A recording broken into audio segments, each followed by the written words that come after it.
Bismillahirrahmanirrahim. Qala Rasulullah sallallahu alaihi wasallam, sa'altullaha ay yaj'al hisaba ummati ilayya. Sa'altu nyuwun ingsun Allaha ing Gusti Allah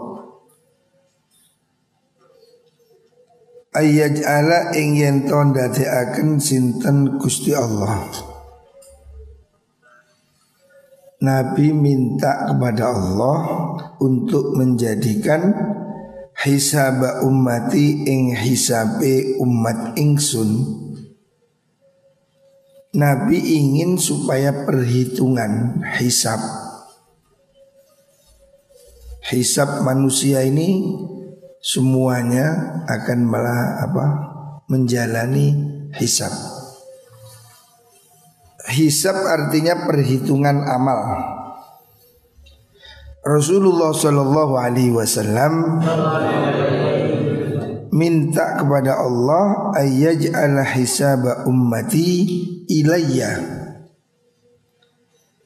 Kanjeng Nabi minta hisabnya umat ini, totalannya, perhitungannya ilayya maring ingsun.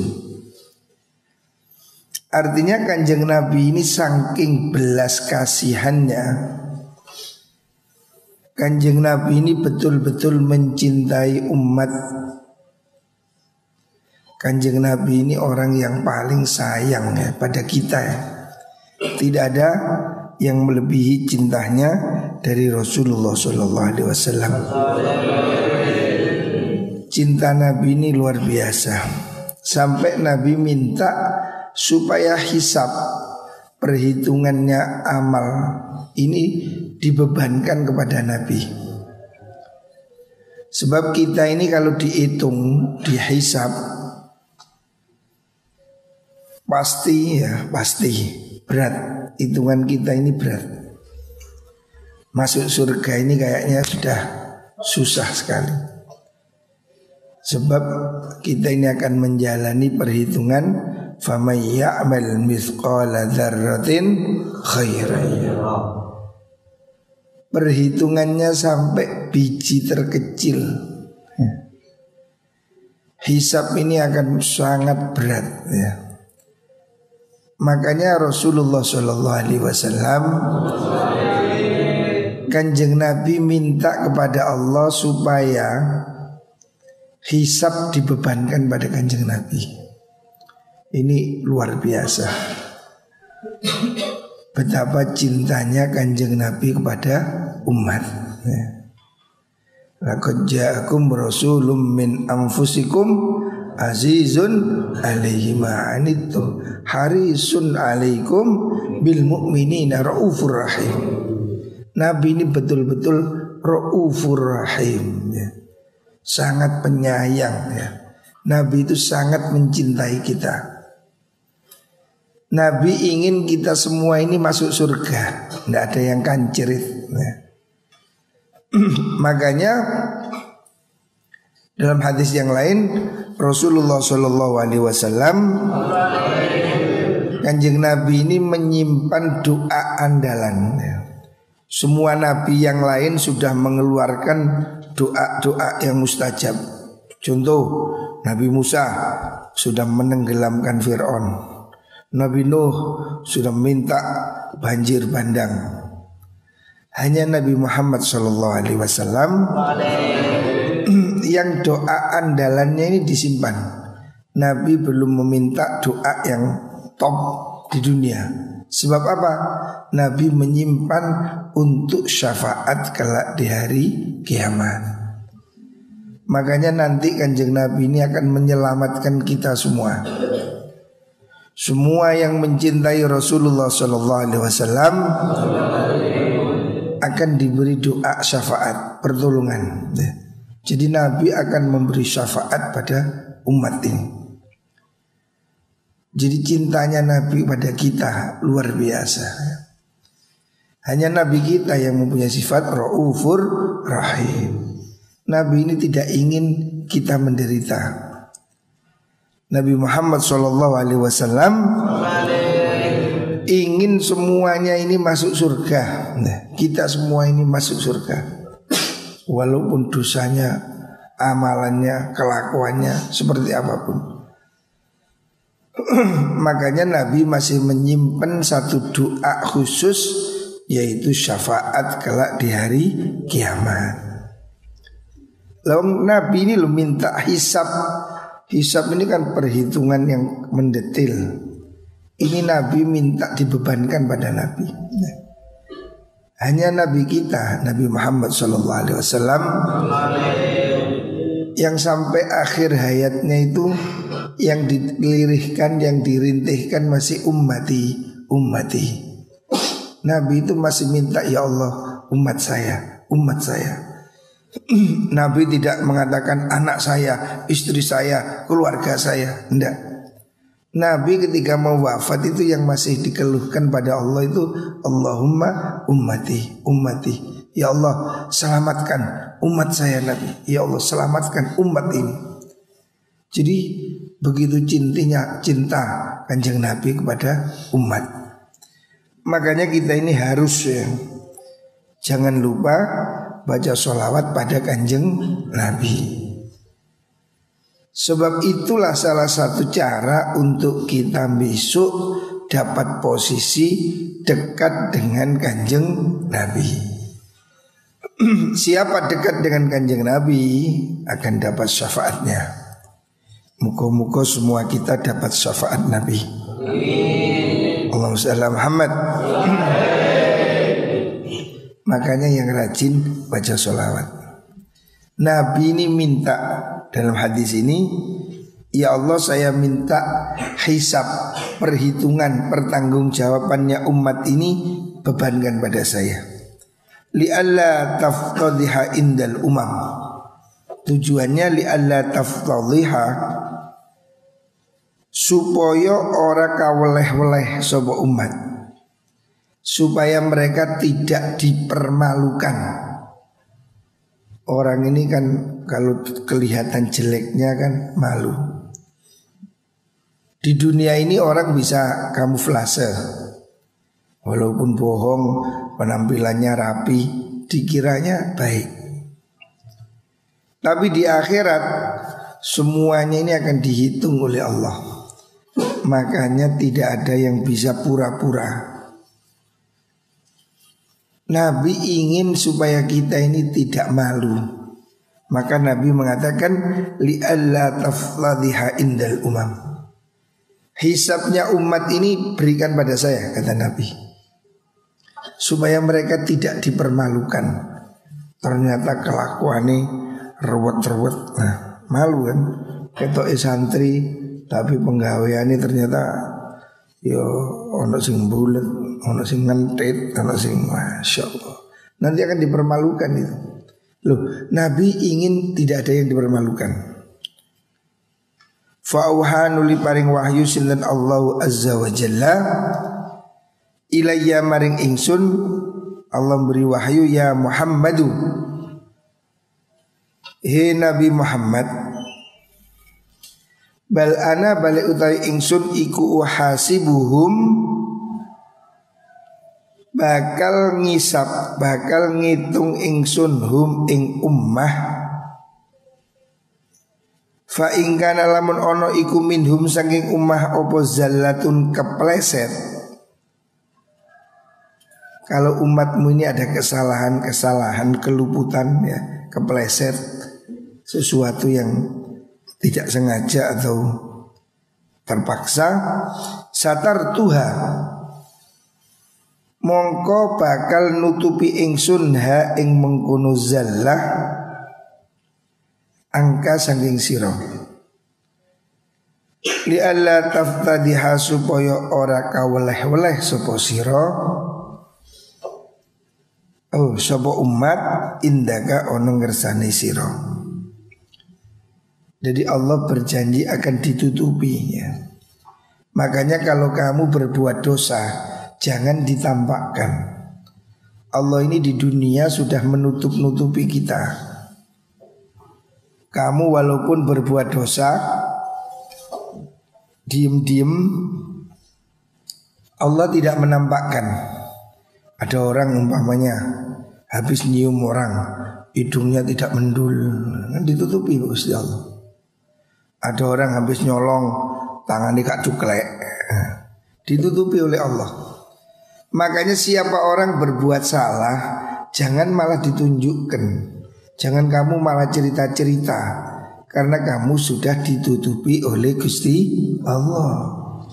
Jangan kamu habis gonceng siapa, menini malah cerita. Kan ruah opo hari ku tak gonceng. Terus oh yo mentul mana. Loh, kamu berarti membuka tutup yang telah ditutupkan oleh Gusti Allah. Orang lain nggak tahu ya sudah, kamu jangan cerita-cerita. Ojo malah diiming-iming, habis berbuat jahat malah diceritakan. Ini namanya membuka tutupnya Gusti Allah. Besok orang-orang yang masih punya malu akan ditutupi oleh Allah. Coba Allah ceritakan dalam surat Yusuf umpamanya.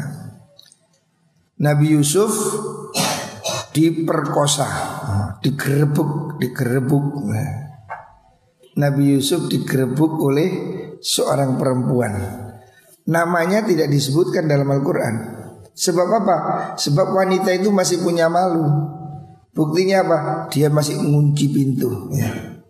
Nabi Yusuf kan dimasukkan kamar, wa ghallaqatil abwab. Wanita itu mengunci semua pintunya. Bukan bab, tapi abwab.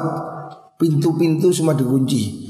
Pintu garasi, pintu gerbang, pintu dapur. Wa ghallaqatil abwab. Pintunya dikunci semua. Loh, berarti dia masih punya malu, takut ketemuan. Nah, tidak terang-terangan. Wa qalat haytalak. Ayo sini sayang, kemon. Nah, makanya namanya tidak disebutkan dalam Al-Quran. Allah tidak menyebutkan namanya Zulaikha. Zulaikha itu kan tafsirnya. Di Al-Quran tidak disebut, hanya disebut Imra'atul Aziz, istrinya Al-Aziz. Tidak disebut namanya. Karena apa? Dia masih punya malu. Makanya kalau berbuat dosa jangan malah ditunjuk-tunjukkan ya. Jangan mempertontonkan maksiat. Siapa orang berbuat dosa dengan tertawa-tawa, dia akan masuk surga dengan dia akan masuk neraka dengan menangis. Jadi kalau dosa ini jangan tertawa-tawa. Hendaknya orang melakukan dosa itu dengan penuh ketakutan, taubat. Jangan malah ketawa, jangan malah diceritakan anu sing iku enggak boleh ya. Jangan menceritakan maksiat, karena maksiatmu itu harusnya ditutupi gitu. Harusnya kamu takut pada Gusti Allah ya. Arwahud Dailani. Selanjutnya qala Rasulullah sallallahu alaihi wasallam, sababul muslimi fusuqun. Sababul muslimi utawi sibabul muslimi utawi misuwi wong Islam, memaki orang Islam, iku fusuqun, penggawean fasik ya. Tidak boleh memaki-maki umat Islam ya. Kita hari ini kan sering sedih, sesama umat Islam, beda ormas, beda partai, saling maki. Harusnya tidak boleh ya. Beda itu biasa. Kita ini harus belajar dewasa. Walaupun dia itu tidak satu ormas, kita NU, dia yang lain. Selama dia masih syahadatnya sama, kiblatnya sama, janganlah kita saling mencaci maki. Sebab mencaci maki orang muslim itu fusukun, perbuatan fasik, dosa. Wa qitaluhu, utawi merangi muslim iku kufrun kafir. Tidak boleh membunuh memerangi orang Islam, itu kufrun ya. Termasuk bagian dari kufur. Tidak boleh membunuh orang yang tidak bersalah. Ini hadis rawahu Syaikhan, riwayat Imam Bukhari Muslim. Hendaknya umat Islam ini rukun. Jangan hanya beda partai, beda ormas, beda apa. Walaupun kita tidak cocok. Contoh, kita ini tidak cocok dengan faham khilafah umpamanya, HTI lah. Tapi tidak perlulah caci maki, mereka tuh juga orang muslim. Beri mereka nasihat yang baik ya. Kasih tunjukkan bagaimana sih kebaikannya ini seperti apa, kekurangan seperti apa. Tidak perlu kita mengolok-ngolok sesama umat Islam. Kalau mereka ini tidak benar ya, umpamanya dia itu ideologinya ISIS, ini kan jahat ini, membunuh. Ya kasih tahu bagaimana mereka ini, beri mereka petunjuk yang benar ya. Tapi malah jangan saling mengkafirkan. Ini kalau terus seperti ini ya perang ya. Ini yang terjadi di Timur Tengah. Masing-masing kelompok mengkafirkan, membunuh. Itu dosa, tidak boleh. Semua orang yang mengakui syahadat, siapa yang sholat seperti kita, siapa yang kiblatnya sama dengan kita, itu saudara kita ya. Kalaupun dia salah, kalaupun dia tidak baik, benarkan. Tapi tidak perlu dengan caci maki ya. Jangan kita ini kadang galaknya luar biasa pada teman sesama muslim yang gak cocok, kayaknya sudah mau dibunuh. Tidak boleh ya. Sesama orang muslim tidak boleh saling membenci. Kalaupun mereka salah, berilah nasihat yang baik, tunjukkan jalan yang benar ya. Tapi tidak harus dicaci maki ya. Jangan saling mencaci sesama umat Islam. Al-Quran jelas mengatakan ya, walladzina ma'ahu asyidda'u 'alal kuffar ruhama'u bainahum. Jangan kuali kepada umat Islam galak setengah mati, pada yang non muslim remeh temeh. Ini tidak benar ya. Jangan ya. Kita ini harus menyayangi sesama manusia, kita cintai ya. Apalagi dia orang yang seiman ya. Beri nasihat yang baik ya. Kalau mereka salah, tunjukkan jalan yang benar, tapi tidak perlu dengan saling membenci ya. Selanjutnya kala Rasulullah sallallahu alaihi wasallam, sari'u fi talabil ilmi. Sari'u enggal-enggalono sira kabeh. Sapa ngantuk? Fi talabil ilmi ing dalem nyupri ilmu. Hendaknya kamu ini segera ngaji, jangan ditunda-tunda ya. Waktunya ngaji. Kalau ingin mondok segera berangkat, jangan ditunda. Fal hadisu mongko utai hadis min sadikin saking wong kang temen, wong kang jujur, iku khairun luwe bagus minat dunya saking dunya, wa malan perkara alaiha kang tetep ing atase dunya, min zahabin saking emas, wa fiddatin lan perak. Dunia seisinya ini nilainya, pahalanya masih kalah dengan ilmu. Di sini satu hadis saja itu nilainya lebih baik dari dunia seisinya. Lah kita alhamdulillah ya, pagi ini kita belajar hadis. Mukhtarul Ahadis, kitab yang kita baca ini kumpulan hadis pilihan. Satu hadis saja lebih baik dari dunia dan seisinya. Nah, kita setiap hari dengan ngaji hadis ini muka-muka dapat keberkahan. Amin. Karena kita membaca hadis ini berarti kita sedang berbicara mendengarkan dawuhnya Kanjeng Nabi. Karena hadis itu kan ucapan Nabi yang dibukukan. Lah, Mukhtarul Ahadis, kitab yang kita baca ini kumpulan hadis terpilih. Karena hadis ini banyak, ribuan, puluhan ribu, bahkan ratusan ribu. Musannif pengarang kitab ini dipilih yang cekak-cekak ya, yang mudah-mudah.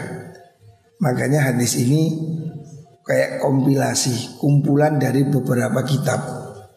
Kitab-kitab diambil, dicuplik sana sini, jadilah kitab Mukhtarul Ahadis. Rawahur Rafi'. Selanjutnya Rasulullah Shallallahu Alaihi Wasallam mengajarkan sab'atun yudhilluhumullah fi dhillihi yauma la dhilla illa dhilluh. Sab'atun utawi wong pitu, ada 7 golongan. Iku yudhilluhum bakal ngeyup-ngeyupihum ing sab'ah. Sinten Allahu Gusti Allah fi dhillihi ing dalam yup-yupani Gusti Allah. Yauma la dhilla ing dalam dinane ora ana yup-yupan iku maujud illa dhilluhu angin yup-yupani Gusti Allah. Ada 7 kelompok yang akan diselamatkan oleh Allah. Ada 7 kelompok yang besok mendapat perlakuan istimewa. Yauma la dhilla illa dhilluh. Di hari tidak ada perlindungan kecuali perlindungan Gusti Allah. Artinya di hari kiamat 7 golongan ini akan mendapat tempat spesial. Sebab hari itu tidak ada lagi perlindungan. Dekeng-dekeng tidak ada. Yang bisa melindungi hanya Allah Subhanahu wa ta'ala. Ada 7 kelompok ya yang besok dilindungi Allah. Muka-muka kita termasuk. Amin Allahumma amin. Siapa 7 orang itu? Yang pertama imamun adilun. Kelompok pertama yang besok diselamatkan Allah adalah para pemimpin yang adil. Ini level manapun, pemimpin RT, RW, Kades ya. Mulai dari pemimpin tertinggi, presiden, tingkat 2 provinsi, tingkat 3 bupati ya. Bupati tingkat berapa? Tingkat 1 provinsi ya, tingkat 2 bupati, tingkat 3 kecamatan, tingkat 7 RT. Semua pemimpin yang adil ini akan diberi perlindungan oleh Allah. Jadi penting, posisi kepemimpinan ini penting. Umat Islam harus ada yang peduli politik. Kalau umat Islam tidak peduli politik, maka politik akan dikuasai orang yang tidak peduli umat Islam. Jadi milih pemimpin ini salah satu hal penting. Ini kan mau usum pilbub ya. Jangan milih orang karena uang. Ini yang harus dihitung ya. Jangan sekali-kali milih pemimpin karena uang. Ini akan menghilangkan keadilan. Pilihlah pemimpin itu yang amanah. Ini perintah Allah. Innallaha ya'murukum an tu'addul amanati ila ahliha. Berikan amanah kepada yang berhak. Pemimpin yang adil itu manfaatnya berlaku untuk semua orang. Presiden yang adil, negara menjadi makmur. Bupati yang adil, rakyatnya makmur ya.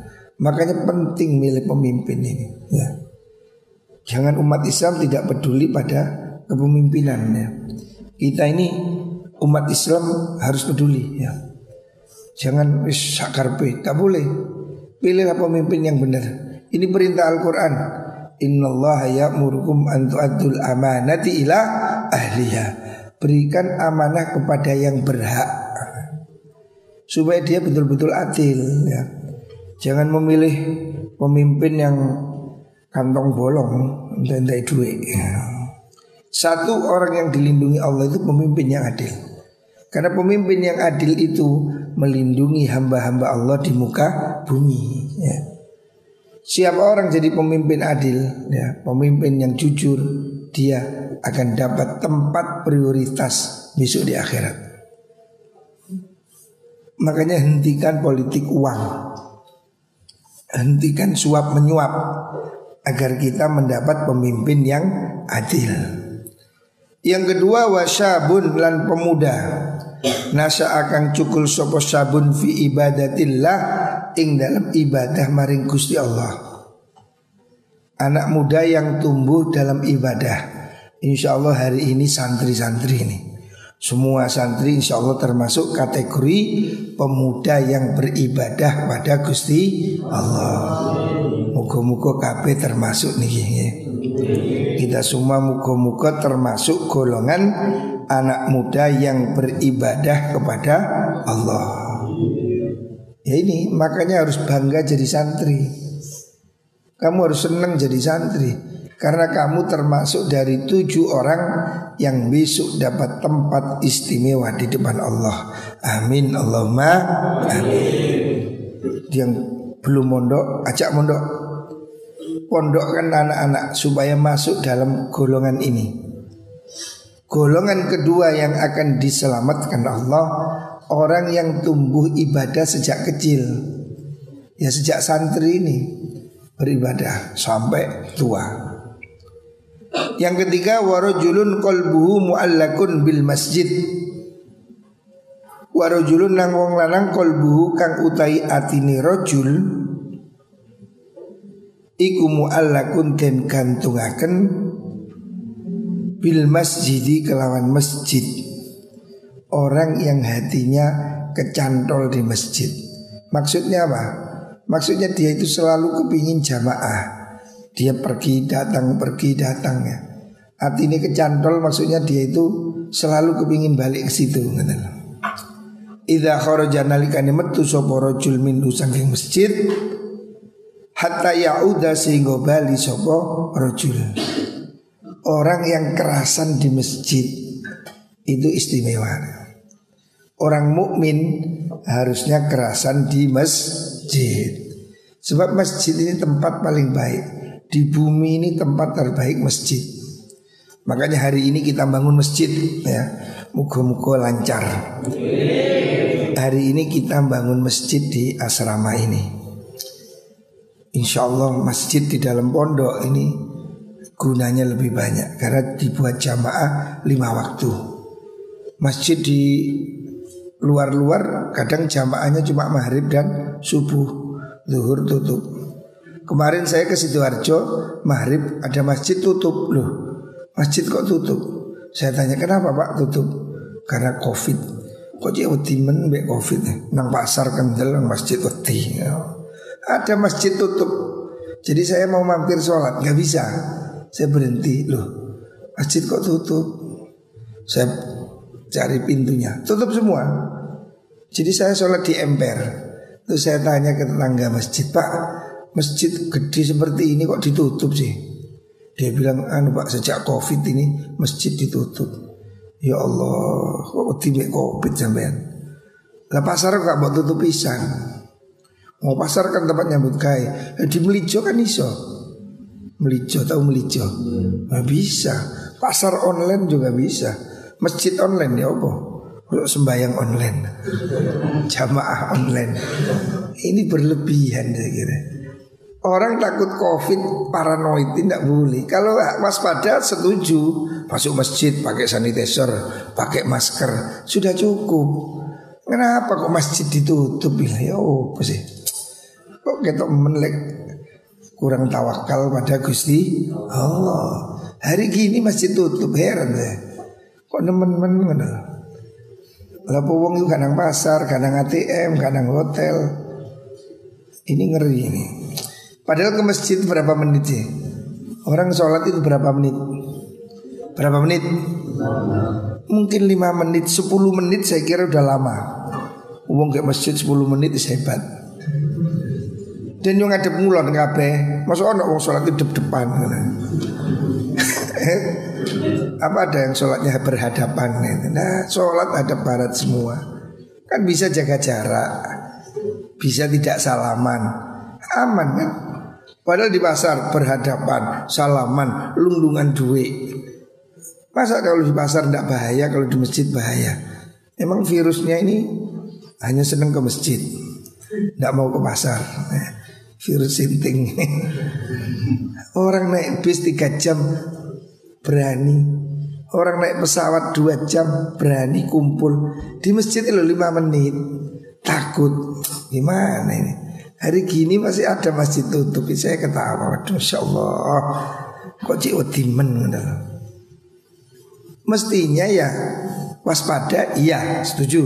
Pakai masker, pakai sanitizer, jaga jarak.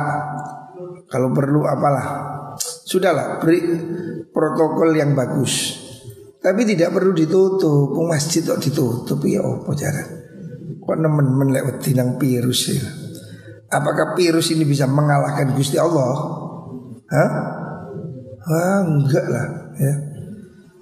Jangan terlalu takut ya. Orang yang kerasan di masjid itu termasuk tanda orang yang akan dilindungi oleh Gusti Allah. Yang ketiga, yang keempat, warujulani lan wong lanang loro tahaba kang asi-asian sapa rajulani fillahi ing dalam krana agamane Allah. Wastama'alan kumpul sapa rajulani alihi ing atase Allah, waftaraqalan kumpul pisah sapa rajulani alihi ing si Allah. Orang yang saling mencintai karena Allah. Kita ini sesama santri, kita semua saling mencintai karena Allah. Saya mencintai kamu semua karena Allah. Kita ini harus saling mencintai karena Allah. Karena kita sama-sama santri, sama-sama umat Islam, sama-sama senang ngaji. Kita saling mencintai karena Allah. Siapa orang saling mencintai karena Allah, dia akan mendapat perlindungan dari Gusti Allah.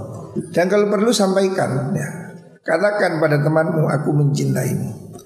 Padha lanangi ono arek wedok ora mencintai karena Allah. Uhibbuka fillah. Nabi mengatakan begitu pada sahabat Mu'ad.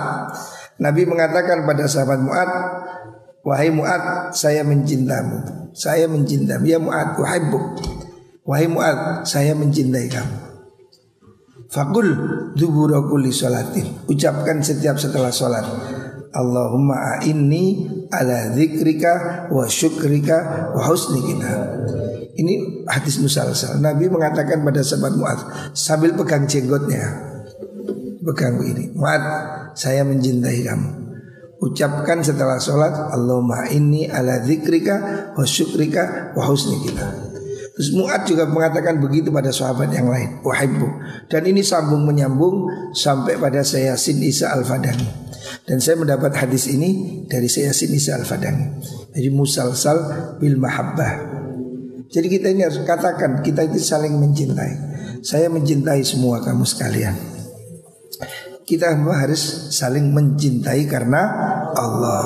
Siapa orang mencintai karena Allah, bertemu karena Allah dan berpisah karena Allah. Kita ini bertemu karena Allah. Mondok di sini kamu untuk apa? Karena kita saling kepingin ngaji, kepingin sholat, kepingin berjamaah. Kita ini bertemu berkumpul di sini karena Allah dan berpisah karena Allah. Kalau kamu nakal, kamu bandel, nyolong, tak kongen mulai. Kita berpisah karena Allah. Karena saya nggak mau kamu jadi wereng di sini. Ya. Kalau kamu baik, kita kumpul di sini. Kita bersatu karena Allah. Berpisah karena Allah.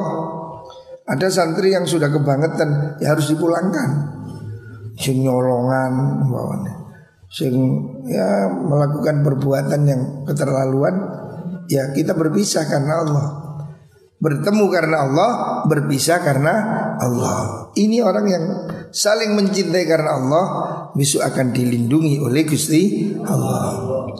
Selanjutnya warujulun lan wong lanang zakarullah kang zikir sapa rajul fi khalwatin ing dalam persepen fafadhat mongko mililuh mengalir air mata opo ainahu mripat luruni rajul.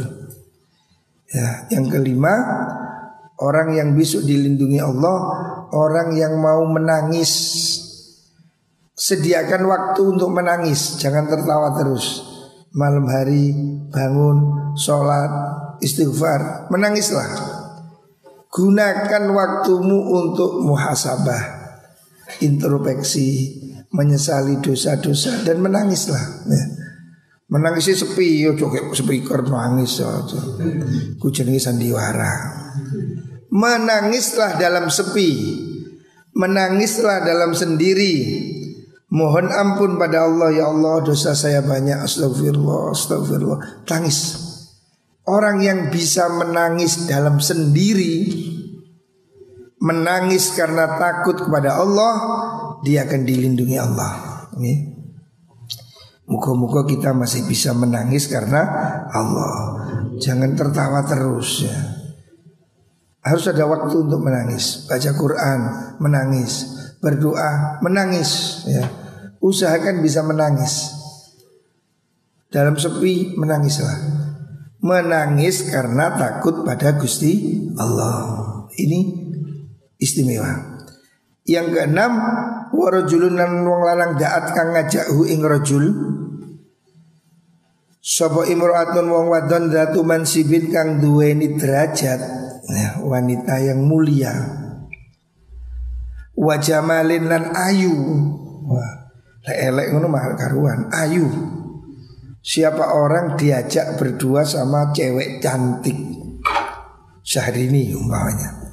Seandainya kamu malam hari tidur di hotel, terus pintumu diketuk oleh Syahrini, tok tok tok tok. Nah, kira-kira dibukakan apa ditutup? Dibuka. Harusnya ditutup, sorry, bukan mahram. Siapa orang yang bisa menolak godaan perempuan ya. Ngejak ihu ila nafsiha maring awak dewi ni imro'ah. Siapa orang laki-laki yang tahan tidak mau digoda perempuan padahal cantik, elek maklum, elek wahyu iki. Umpamane bengi-bengi Samsul ketemu ambek sapa sing wahyu ngono. Sing rondo iki lho, Bunga Citra Lestari. Wah. Terus diajak, Sul, ayo Sul. Umpamane ngipi. Kalau kamu diajak wanita cantik, terus kamu bilang sorry, no, haram, maka kamu akan dapat perlindungan dari Gusti Allah. Seperti Nabi Yusuf itu. Nabi Yusuf itu sudah di dalam kamar, sudah tinggal berdua, tidak ada yang melihat, hanya cicak di dinding. Sudah tinggal action. Nabi Yusuf tidak mau. Oh lama ma'adzallah. Oh saya tidak mau, ma'adzallah, naudzubillah, saya takut. Harusnya begini. Jika kamu sudah berdua diajak cewek, kamu yang nggak mau, no, sorry. Ayolah mas, mau Didi mas, mau gratis, yowis, loh, gratis, yowis, ojo mau barang gratis, yowis, tidak boleh, ya. Jangan mau diajak berbuat dosa, ya. Menahan nafsu, ya. Wa qala ngucap sapa rajul inni akhafullah rabbal alamin. Ini sedang sudiku akhafu ti ingsun Allah ing Allah rabbal alamin kang mengerani alam kabeh. Katakan saya takut pada Allah. Ya. Ini tempat yang istimewa. Yang terakhir wa rajulun nan wong lanang tasaddaqo kang sedekah sapa rajul bisa dakatin kelawan sedekah fa akhfaha. Mongko nyamaraken sapa rajul ha ing sedekah hatta la ta'lama singgora weruh apa shimaluhu tangan kiwane rajul ora weruh ma ing perkara tunfiku kang aweh nafkah apa yaminuhu tangan tengene rajul. Yang terakhir 7 orang itu adalah orang yang sedekah sirri ya. Sedekah tanpa diketahui orang lain. Seakan-akan tangan kanan memberi, tangan kiri tidak tahu. Bukan berarti kalau memberi tangan kirinya kudu kayak mburi, bukan. Seakan-akan ya, saking dekatnya tidak tahu ya. Ini sedekah siri. Mungkin besok ada yang sedekah siri, moro-moro kirim semen nang masjid. Insya Allah sedekah siri gak apa-apa. Gak usah kondo aku moro-moro kirim semen. Ada yang kirim koral, ada yang kirim apa. Kita ini kan hari ini bangun masjid ya. Siapa yang bersedekah secara diam-diam, ini akan diberikan perlindungan kelak di hari kiamat. Muka-muka kita semua termasuk 7 golongan ini. Amin Allahumma amin.